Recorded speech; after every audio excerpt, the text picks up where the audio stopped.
Hello, everyone, and welcome to the latest episode of CultureClub X, powered by CultureMonkey. I'm your host, Nicole Patrick. CultureMonkey is a complete employee engagement platform that helps people leaders to measure and improve their workplace culture. In the 13th episode of this season of CultureClub X, we have with us Allison Sproul, Director of People at connectRN. Allison is a seasoned HR professional and people leader with more than a decade of experience in people management. Currently leading talent and people function at connectRN, she has led the organization through COVID-19 and spearheaded the transition to remote supportive work.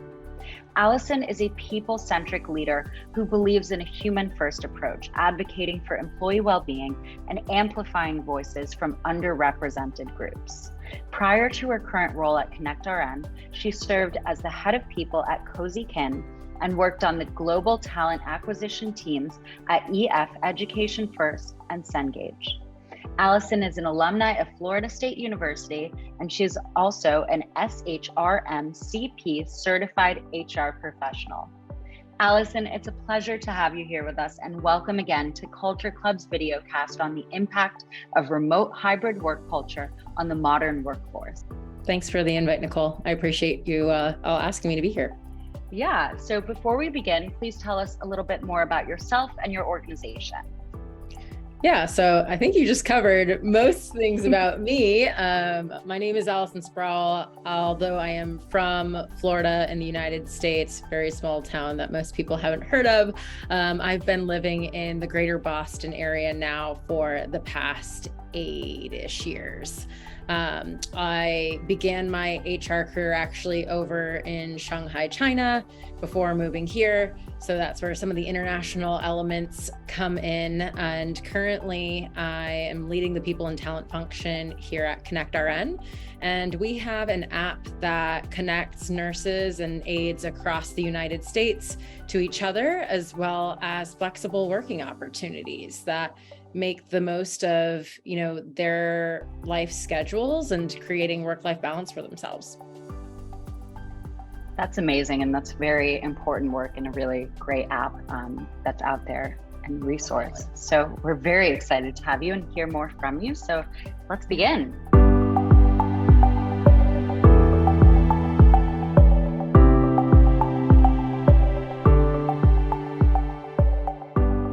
In view of the pandemic, what do you think are the challenges faced by people leaders when it comes to company cultures with organizations switching to a hybrid work culture? I think that, we see so many of the questions, across many webcasts like this saying, how can we solve for hybrid? How can we solve for hybrid, right? We were so used to these in-person interactions. And I think that instead of trying to solve for hybrid, if you instead think about how can I optimize for my remote employees, you'll be able to really solve that point pretty effectively.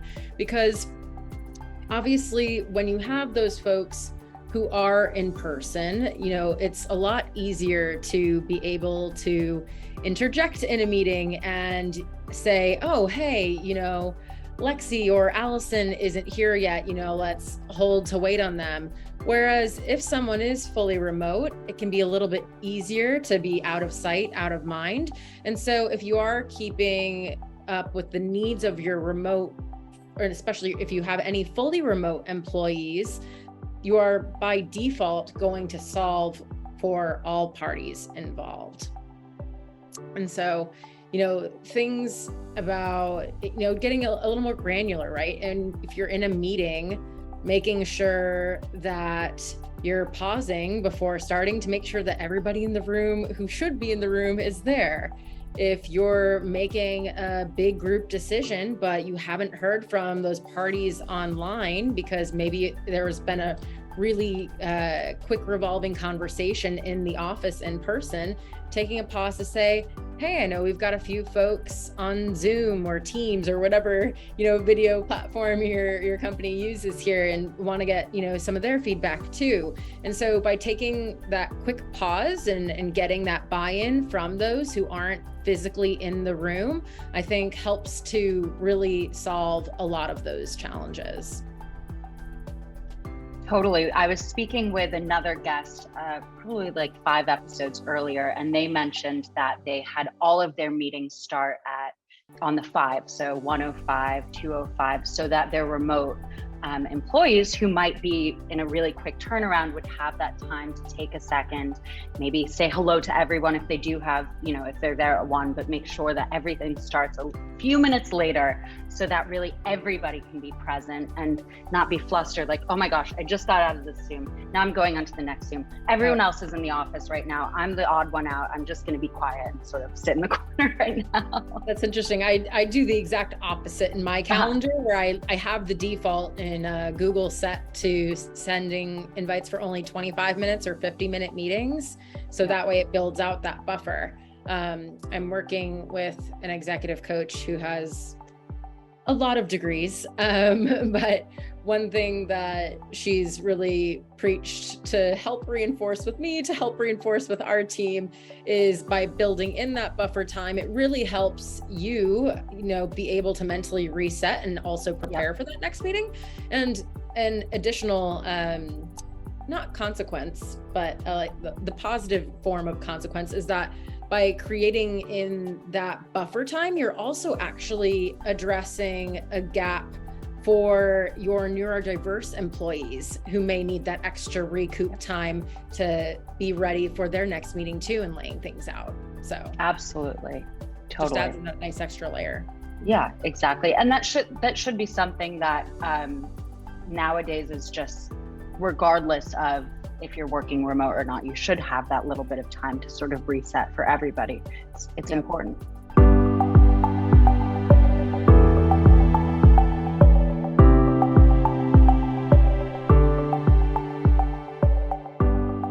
How do you think HR leaders can solve the misalignment between in-office and remote employees in a hybrid work setup?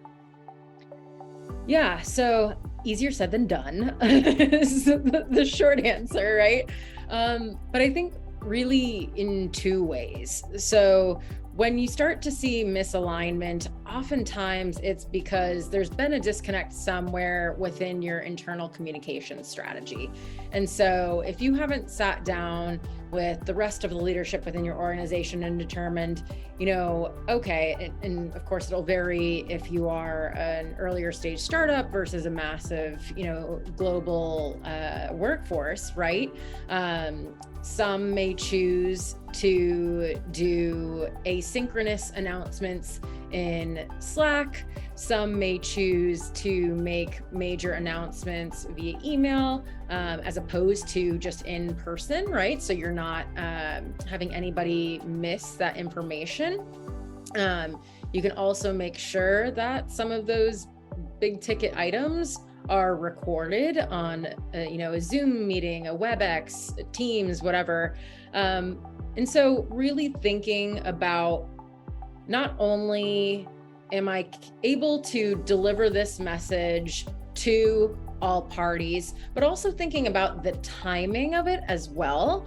So one thing that has been really helpful to us to help solve for some misalignment is setting some Slack norms. We're very much big fans and users of the Slack app at connectRN. And so by putting some of those guardrails in to say like, hey, let's not make any major announcements outside of the windows of 9 a.m. to 5 p.m. It makes sure that those who are working those core hours are able to see it. And if somebody from, for example, our community support team, is working a midnight to 8 a.m. shift, they'll still be able to reference that back the next day, but also not be, worried about getting pings when people are sleeping or trying to sleep, right? When the vast majority are going to be within that working hour window. And then another piece of addressing that misalignment too is really tying everything back to the business goals.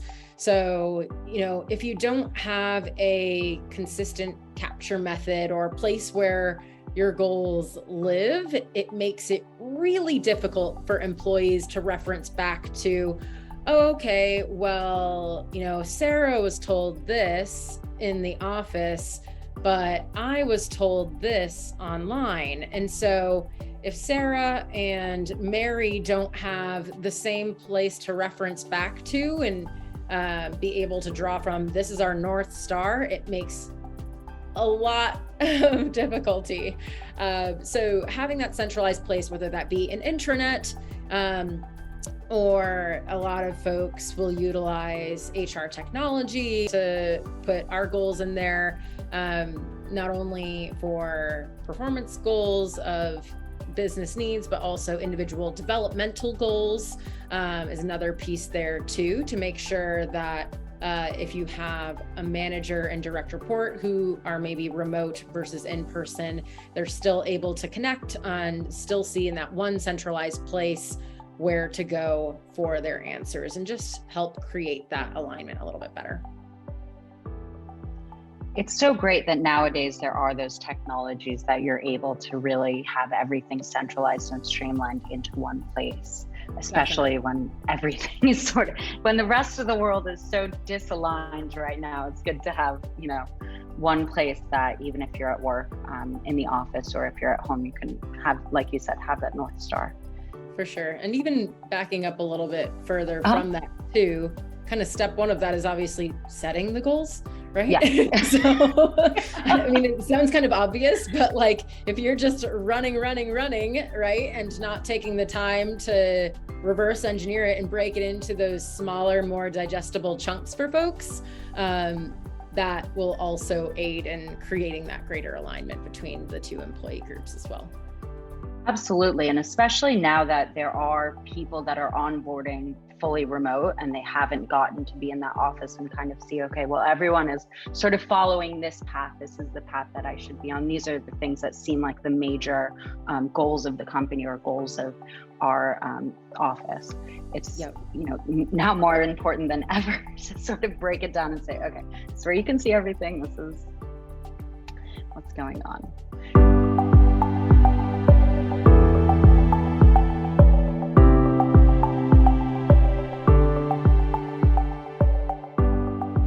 In this hybrid work setup, where do most organizations offer flexible work policies to lure top talent? How can company cultures be a differentiator? Yeah, with regards to the first portion of the question, I think that, of course, being able to offer flexibility of where you're working is kind of like the whole point of this call. So I won't stress on that too terribly much, but also, you've seen a pretty dramatic uptick in flexible PTO policies over the past few years, as opposed to it being titled unlimited, right? And so I can only assume that's being done with the intention of creating that greater work-life balance for the employee, but also requesting, some flexibility on behalf of the company's business needs too, because it is needing to be symbiotic, right? And I think that outside of providing that paid time off flexibly, also thinking about working hours and schedules. So, I mean, the whole reason why connectRN was founded back in 2014 was that a nurse had relocated from his home country, our co-founder, and at the time, he was working with staffing agencies to pick up shifts at local skilled nursing facilities. And in doing so, he had relocated his whole family. So he, was juggling some childcare needs, the need to financially support his family. And then also too, because his credentials from his home country hadn't carried over to that of the American healthcare system, he actually had to go back to school for a second time. So his schedule is nothing short of chaotic. I'm sure a lot of folks can relate to some of that plight. And so he said to his brother-in-law over dinner one night, wouldn't it be cool if there was an app that would just show me what were all of the shifts available in my geographic area based on the time that I set and want to work, instead of relying on, recruiters who are just trying to pitch any shift because they really need to get it filled. And so by looking specifically at the employee's needs, and in this case, the nurse's needs, it's really helped our business to flourish a lot by prioritizing the actual humans' needs and their schedule. And, outside of some of the schedule too, just supporting them holistically as humans. And so, we talk about these flexible work policies rather to attract and top talent. Also, we need to be flexible in terms of our parental leave offerings. Thinking back to at least a decade ago, I don't think it was nearly as open, at least in the American view, to see, a big push now towards having 12 weeks of paid leave for all parents, not just, primary caregivers versus secondary caregivers, or birth parents versus non-birth parents, adoptive parents versus, standard birthing parents, right?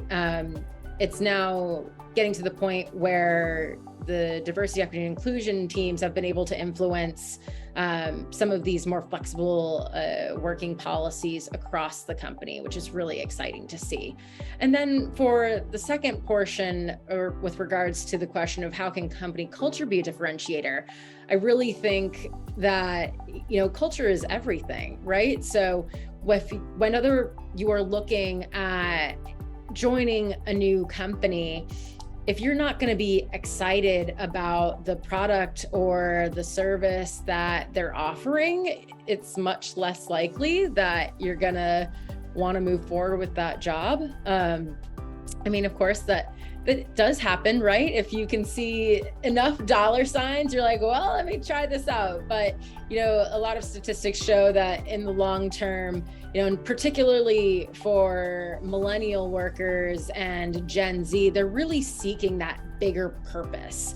And even me, myself, right? So the majority of my career has been in ed tech, childcare tech, and now health tech. And I've done that very intentionally because I found that when I did take a brief pivot away from that mission-driven, purposeful work with these really strong, motivating cultures, it was just not as exciting to me to get up in the morning and say, like, all right, let me do the same old, right?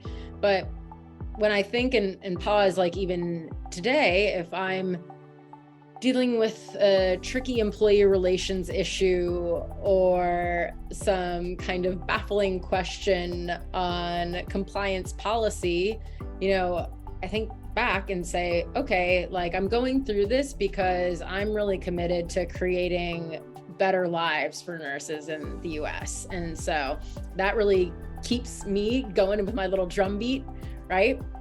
And so we have a very nurse-centric and high advocacy culture for them, which really, really makes that difference. I think that if, for example, we attempted to approach the business from more of a B2B mindset in solving needs just for facilities without keeping the nurse in mind, I don't know that I would be as personally fulfilled, because I see messages from nurses, caregivers all the time saying, wow, because of this flexible work, I was able to buy my first home at the age of 50.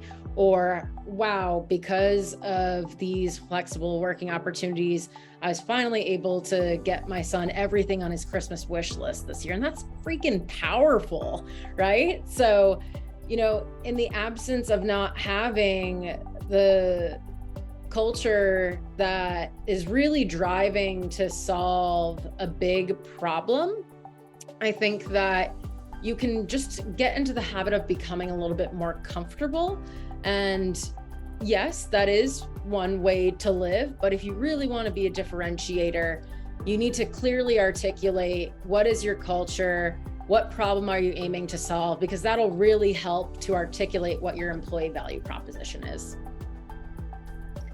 Absolutely. And you put that so eloquently. You've hit the nail on the head with it.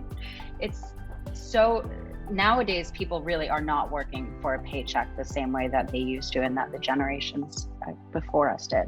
And so it's so important nowadays that you really do have that North Star and something that means something to you. And I know at least myself and most of my peers are willing to take a job maybe that's not the higher paying job, but it actually means something, the work they're doing, than being at a higher paying job and getting probably burnt out within a year or two, and having to then step back. So very well said.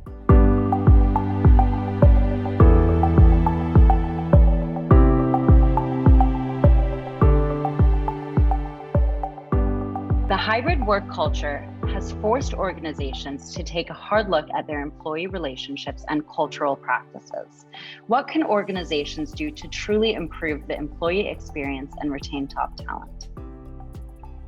Yeah, I mean, we've all heard the phrase that employees don't leave bad companies, they leave bad bosses, right? And so I think the number one lever to retaining your high performers is by making sure that your management team is incredibly well supported. If you are a rapidly growing startup and you're just trying to catch your bearings, I have 100% been there. I was a one-woman people team for the first year and a half here at connectRN in my time. And it was a doozy to be running talent acquisition as well as benefits and compensation, and everything under the sun. But one piece that really stood out to us was that, particularly in earlier stage companies, folks get promoted a little bit faster and oftentimes earlier in their careers into leadership roles than, larger, more established organizations, and therefore need perhaps even more support than, those bigger organizations. So really taking the time to prioritize that early on, I think, is absolutely mission critical.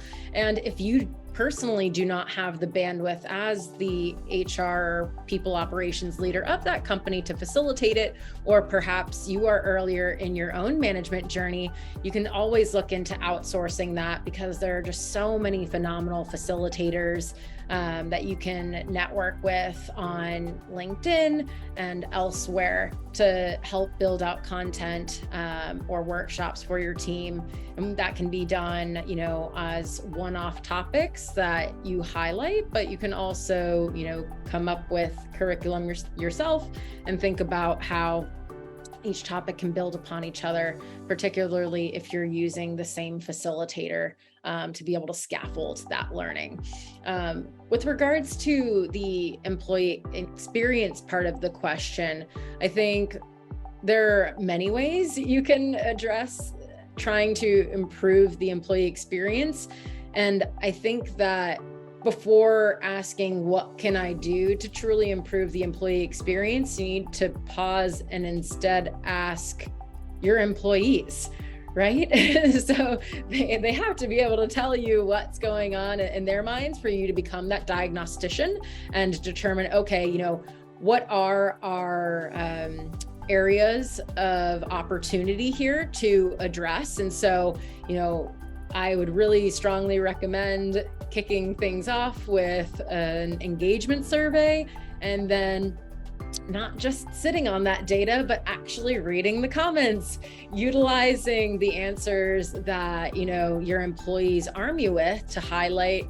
And even going back to my earlier example of, goal setting, that was something that we at connectRN were like, we could probably be better at this. And that was highlighted in our most recent engagement survey. And so that's a part of our action plan now to address that, to create further alignment, right? So you don't have to have all of the answers offhand, because you have to first ask the question before you can try to solve something. Because otherwise, you're just going to try and solve blindly, and that might not even be your problem. So I think it's really important for HR practitioners to, take a pause and put on their listening ears. And so even if you don't have the funding to be able to get a piece of technology to facilitate an engagement survey, and you're working in Google, you can use a Google form and go that route. You can also really go in depending upon the size of your company, right? And how much time you want to allocate to this, setting up 25 or 50-minute one-on-ones with individuals throughout the company and really diving in deep and asking the same set of questions so you can then build out some reporting yourself for that listening tour. But basically the overarching thing is not to just assume what the issues are and take the pause to ask your people first what's going on in their world. Totally. Sometimes the writing is on the wall and we just forget to actually read it and take action based upon it.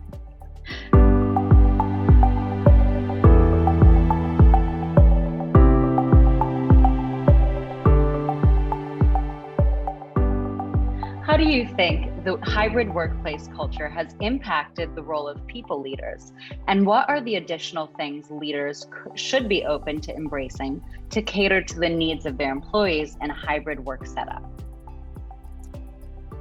Yeah, so I think that the hybrid workplace culture has not, and maybe this is a little controversial, really impacted the role of people leaders so much as the COVID-19 pandemic, because so many people leaders have had to put on brand new hats, like Kentucky Derby level hats with feathers and all sorts of craziness, figuring out different healthcare and compliance laws and what's going on with the CDC and, determining what is and isn't legal within the bounds of the I-9 process with ICE and what changes are happening, because at the earlier days of the pandemic, things were changing on almost a daily basis.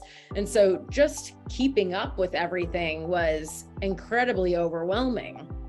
I just remember every day seeing a new email from SHRM in my inbox, the Society of Human Resources Management, SHRM, saying alert, there's this new thing. And I'm like, oh my gosh, I just adjusted this thing yesterday. So the really big piece, honestly, I think has just been realizing that you don't have to do all the things all the time and that it's okay to be burnt out, because it was a lot for everyone. And I think that people leaders in particular tend to think about the people by nature. We tend to be, more on the selfless side, at least most of us, than thinking about the individual, because we have to think about the collective group of our employees. And so, the way it's really impacted the role is by acknowledging that we need to take care of ourselves as leaders, so that way we can then assist others to put on their oxygen masks, is some of the reference that I've heard a handful of times. And then by being able to do that, you can look at a variety of mental health offerings, as opposed to just leaning simply into your employee assistance program, your EAP, which I think probably was more of the norm pre-pandemic, but now we've seen just such a huge uptick across the board with, various mental health providers, behavioral health providers stepping up and finding new ways to innovate in this space. And also not just from a B2B lens, but also a B2C lens, and finding ways to make that caregiving affordable and accessible to everyone has been really, really huge. And then for the latter half of your question about additional things that leaders should be open to embracing to cater to the needs of their employees in a hybrid work setup, I think that in addition to the piece of normalizing conversations about mental health, I think has also really segued nicely into greater openness and discussion of employees who identify as neurodiverse. And so, I think historically, those who are neurodiverse have often not felt as seen and heard. And I think that people leaders have really, especially over the past 2 years, found ways to open up for the entire employee population, but also in furthering the diversity, equity, and inclusion efforts have found that, maybe we over-indexed or didn't index enough in this particular area of diversity, and finding ways to address that hybrid work setup. So like I mentioned earlier, building in gaps between meetings for those who do have ADHD to be able to mentally reset before their next meeting has been a really big one for us. And also highlighting, some behaviors so what we do, we have a Slack group to celebrate neurodiversity at connectRN. And so there's like this thread about how, I do this as a neurotypical person, but I feel like this is sometimes attributed in other ways, and just helping those who are neurodiverse see that they're just as, normal as the rest of us, right? But also celebrating that they do have that way of thinking differently, and really pausing to acknowledge and celebrate that, I think, is something that we have been able to address a little bit more as we've shifted from a strictly in-person office environment. I love the Slack group. That's so cool. That is a very good idea.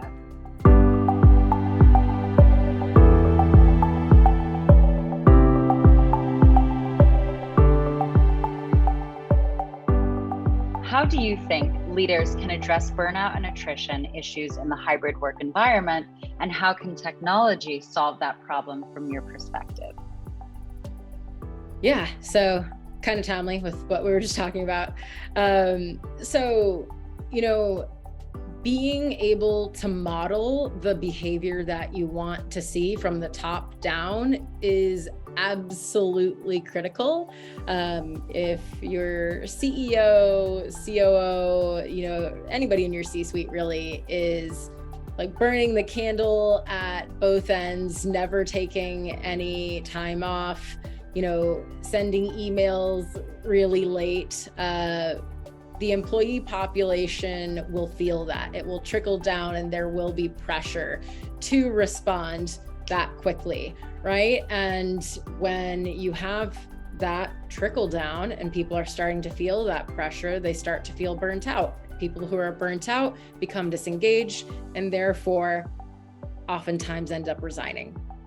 The Great Resignation. So I think that by modeling that behavior at the top, utilizing that PTO, using the schedule feature in emails and for Slack, game changer.